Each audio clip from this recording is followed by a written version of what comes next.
Welcome back, everyone. We're here with our beauty expert, Corey Calvert from Urban Edge Salon in Fargo. And she's got a list of the 10 beauty things that we are probably doing wrong. Oh, my goodness. Where do we start? There's only 10, too. Well, there's only 10. Yeah, you Today. couldn't be, there's maybe more than that. But Yeah. I know that you don't do any of these wrong. No. I know that you follow everything to a T. Yes. So really, this will just be speaking to everyone out there. Nothing to you at all. But, Right. you know, Because I had you as a stylist, so I should not be doing anything you know wrong. all of the Yeah. rules now, Yeah, right? Yeah, right, But one of the #1 things women are doing wrong that we've talked about before is overwashing your hair. Your hair and your skin produce oil for a reason, and when you wash all of that oil out, it can really make your hair dry and make it damaged. Another problem with overwashing your hair is for women who color their hair. It really will take the life of your color down a notch. You know, when you're washing it daily, Again and again. you're really washing that color down the drain. So that's good to know. So yes. I know people who do it every 3 days. Yep. Some even do it like once a week, once every couple you know, weeks. and I think depending on your skin type, you know, you may be one that can go every other day, or you may be one of the lucky ones who can get away with washing your hair only once a week. Yeah, but it depends on how much junk you put into it, right? Absolutely. I really encourage the women at home who wash their hair daily to try and skip doing every other day. Okay. Doesn't mean you don't have to take a shower. No, do that. Do that. Still need the shower, but skip washing the hair, wrap it up in your towel, and save 10 minutes out of your morning. Nice. A lot more than that sometimes, too. Yes, The drawing, with the curling. and curling and everything. Okay. So then our next beauty mistake people are making is not using a base coat when you polish your nails. Right, because then it turns your nails yellow. Yes, right? not only can it turn your nails yellow, but another advantage of using a base coat is it really helps kind of smooth out the nail before you get that polish on there. Yeah. A lot of people have these kind of burrows in their nails, almost like little nail potholes. Yeah. So this base coat goes in and it fills in those potholes before you put the polish on. Nice. Which really makes a huge difference. Okay. So All our right. third big beauty mistake is over tweezed eyebrows. Yeah, and it's hard to know when you're trying to do it yourself where to stop and how to do it absolutely. and angle the... You know, in the late 80s, early 90s, when there was that kind of grunge look, one of the big looks was a really tiny, teeny eyebrow. I remember. And I feel like a lot of women are still stuck with that really tiny, teeny eyebrow, which leaves you with a constant look of surprise. Oh, right. And a constant look of surprise isn't always a good thing. Sometimes it is a bad thing. So letting those eyebrows grow in and then going into a professional and having them help you out, you know, get that nice shape in there and get things really looking nice and flattering your face. They say the eyes are the windows to the soul or something like that. Well, the eyebrows are the windows to the eyes. Right. So those have to look good too. And plus, a little bit filled in is better. A little bit. Yep. Sometimes the really bushy Yeah, eyebrows you are know, in. big brows are in. When you look Yeah. at so many of the stars, they've got kind of like caterpillars on their faces, and they're rocking it. So Yeah. why So you not? can too. Yes. So our next one is overdoing it with foundation. You know, a lot of women just wear too much, and so many people have beautiful skin. Don't cover it up. If you've got great skin, just put on a tiny bit. You really don't need a lot of foundation. And if you do have some issues with your skin, I would say put on a light covering of foundation and then go and conceal those problem spots and just put a little powder over to finish it off. Okay. But less is really more when it comes to foundation. That's good to know. Yeah, you don't want that cake face look. No, you know, definitely which not. you don't have. Oh, thank goodness. Let's not zoom Actually, in. Andrea Larson is not wearing any makeup today. Oh, yes. She never does. How She did you doesn't know? have to. She wakes up just like this. In fact, she looks even better when she wakes up. It's Oh, just my so goodness. fresh. Yes. Oh my goodness. See, that's why she was my stylist. She's full of compliments. Oh, yes. So our next big problem that we're making at home is neglecting our makeup brushes. Oh, I'm guilty of this. yes. So guilty. These need to be cleaned. These burrow so much bacteria in them. When you're putting them on your face time and time again, it really can get a lot of oils in there, and the makeup when it sits out can, you know, get bad and get contaminated. So you really want to make sure that you're cleaning your brushes.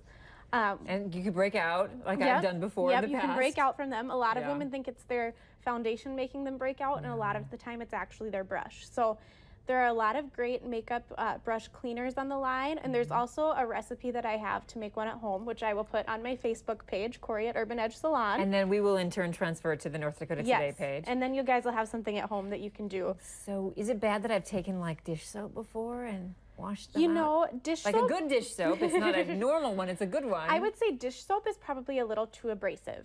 So because dish soap really strips the oil, Yeah. maybe sticking with more of a mild shampoo, which is Okay. actually one of the ingredients in the recipe. Oh. It's like a 3-ingredient recipe. Okay. You'll all have the things at home. Stay tuned for Very that. easy. Okay. So Now, one more. One more. We've got popping pimples. Oh, When we yeah. pop our pimples, that the oils from our fingers can cause even more irritation, and a lot of the acne scarring that people have isn't actually from the acne itself. It's from popping the acne and Yeah. using your hands. There's so much satisfaction with there really is. doing it, There though, really you know? is. So Is that gross? Kind of. it is kind of it's gross, true. but It's true. I found myself on YouTube watching pimple popping videos before for like you didn't, did you? seriously. There's you guys. What is it? The most Can I amazing hang- back is it, or something like that. You got to check it out. Oh. Yeah. Really? We'll look at it later. You'll enjoy it. We won't.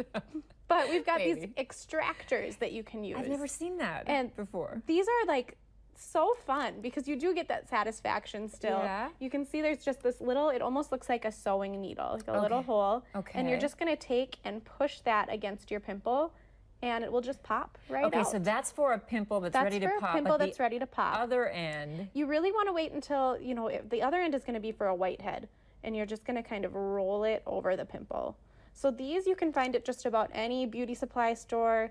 I believe they even carry them at Target and Walmart. I had no idea. Yeah. I've never seen that contraption. It's that so device. much fun. So much fun. So what does the rolling do? Do you The know? rolling just goes and it gets that white head out. Where the other Really? side's going to be more for a black head and you just need that pressing motion. The rolling will just pull that white head right out. Does it talk about that on the package? Yeah, How to do on it? the packaging it does normally have some directions. You can always go and find a good tutorial on YouTube as well.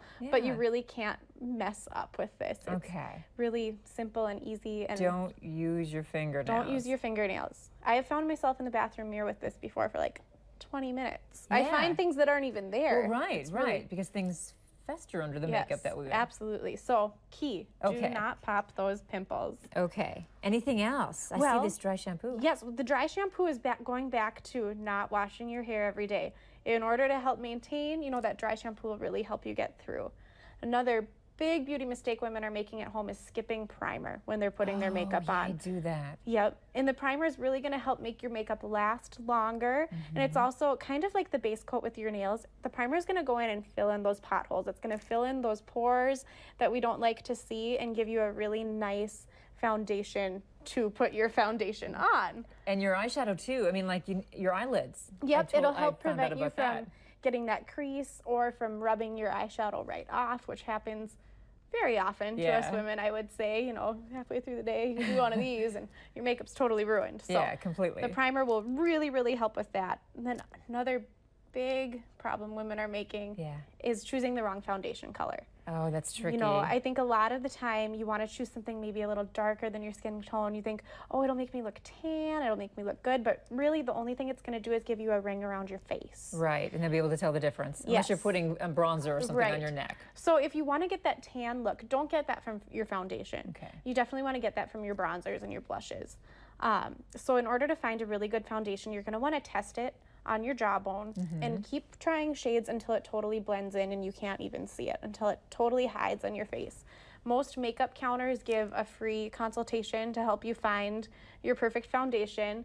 If you come into the salon, I will also help you find your perfect foundation, give you a little Good. makeover or make under. Corey Calvert, yeah, thank you so much. And these cool foundations are at your they Urban are. Edge Find them salon. at Urban Edge Salon. Okay, thank you so much. We'll be Thank right you. back.